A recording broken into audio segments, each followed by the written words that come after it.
Another family. That's great. Thanks, Ms. Waters. Not just a family. Your family. Right, of course. My new family. It'll be great. Ms. Waters made that disappointed sound, a soft exhalation of breath that wasn't quite a sigh. You've been strong, Lexi, for so long. Lexi tried to smile. Don't feel bad, Mrs. W. I know how hard it is to place older kids, and the Rexler family was cool. If my mom hadn't come back, I think that one would have worked out. None of it was your fault, you know. Yeah, Lexi said. On good days, she could make herself believe that the people who turned her away had their own problems. On bad days, and they were coming more often lately, she wondered what was wrong with her, why she was so easy to leave. You have relatives, Lexi. I found your great aunt. Her name is Eva Lang.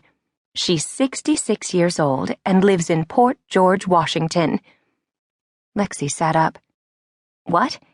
My mom said I had no relatives. Your mother was mistaken. You do have family. Lexi had spent a lifetime waiting for those few precious words. Her world had always been dangerous, uncertain, a ship heading for the shoals. She had grown up mostly alone, among strangers, a modern-day feral child fighting for scraps of food and attention, never receiving enough of either. Most of it she'd blocked out entirely, but when she tried, when one of the state shrinks made her try, she could remember being hungry, wet, reaching out for a mother who was too high to hear her or too strung out to care. She remembered sitting for days in a dirty playpen, crying, waiting for someone to remember her existence. Now, she stared out the dirty window of a Greyhound bus. Her caseworker sat beside her, reading a romance novel. After more than 19 hours, they were finally nearing their destination. Outside, a steel-wool sky obliterated the treetops.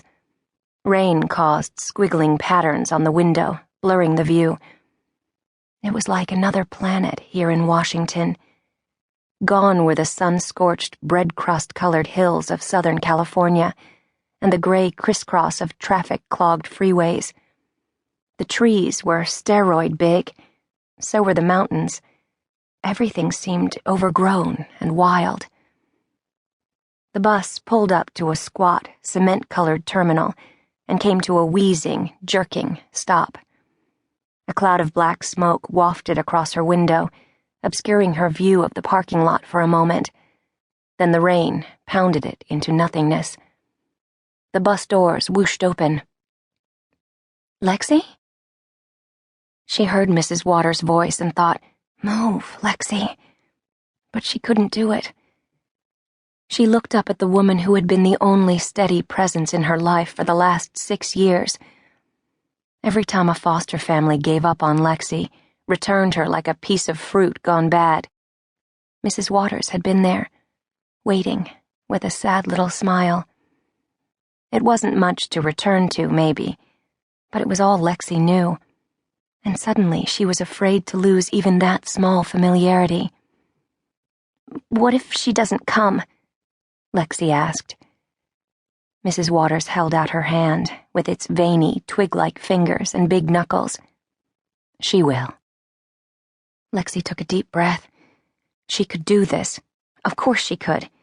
She had moved into 7 foster homes in the past 5 years and gone to 6 different schools in the same amount of time.